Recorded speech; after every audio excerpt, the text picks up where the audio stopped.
మనలో చాలా మంది సమయాన్ని పాడు చేస్తున్నారు.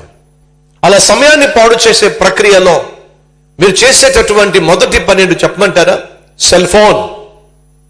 సెల్ ఫోన్లో మీరు ఎంతసేపు ఉంటున్నారో కావాలంటే స్క్రీన్ టైం ఉంటుంది, ఒకసారి చెక్ చేసుకోండి.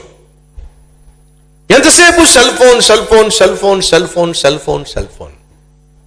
అడుగుతున్నాను, మీరు చూసే సెల్ ఫోన్ మీ క్యారెక్టర్ని ఏమైనా బలపరుస్తుందా? మీ క్యారెక్టర్ని ఏమైనా పెంపొందిస్తుందా? ఉద్యోగం చేసేటటువంటి ప్రక్రియలో మీకు ఏమైనా నేర్పరితనాన్ని ఇస్తుందా? చదువుకుంటున్న మీకు జ్ఞానాన్ని ఏమైనా అనుగ్రహిస్తుందా? ఎస్, సెల్ ఫోన్లో మీరు జ్ఞానాన్ని పొందుకోవచ్చు. దాన్ని చదువు కోసం ఉపయోగించినట్లయితే నైపుణ్యతను పొందుకోవచ్చు, నాణ్యత కలిగి ఆ సెల్ ఫోన్ని మీరు వాడినట్లయితే. కానీ ఈరోజు మనలో సెల్ ఫోన్లో ఎక్కువ సమయం గడిపే వాళ్ళు దేనికోసం గడుపుతున్నారు?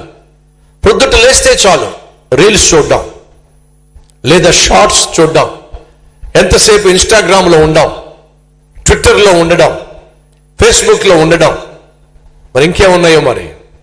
ఇదే పని. సహోదరి సహోదరులు, మీరు పైకి రావాలని ఆశపడుతున్నారా? ప్రయోజకులు కావాలి అని ఆశపడుతున్నారా? నేను ఒక సలహా ఇస్తాను, మీరు వింటారా? వింటారా? నిజం చెప్పండి, వింటారా? వింటాము అన్న వాళ్ళు చేయి చూపిస్తారా? సరే, మీ చేతులు అలాగే చల్లగా ఉండాలి. రైట్. మీ సెల్ ఫోన్లో ఉన్నటువంటి సోషల్ మీడియాకు సంబంధించిన అన్ని యాప్లు కూడా డిలీట్ చేసేసేయండి. ఏంటి అలా బిక్కమొహం పెట్టారు ఏంటి?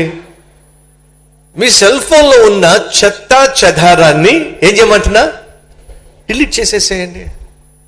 ఆ ఇన్స్టాగ్రామ్ డిలీట్ చేసేసేయండి, ఆ ట్విట్టర్ని డిలీట్ చేసేసేయండి. మరి ఇంకేమైతే మీ సమయాన్ని పాడు చేస్తున్నాయో డిలీట్ చేసి పడేసేయండి.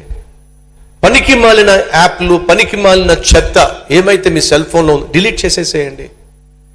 మీ సమయం మీరు కాపాడుకోగలుగుతారు.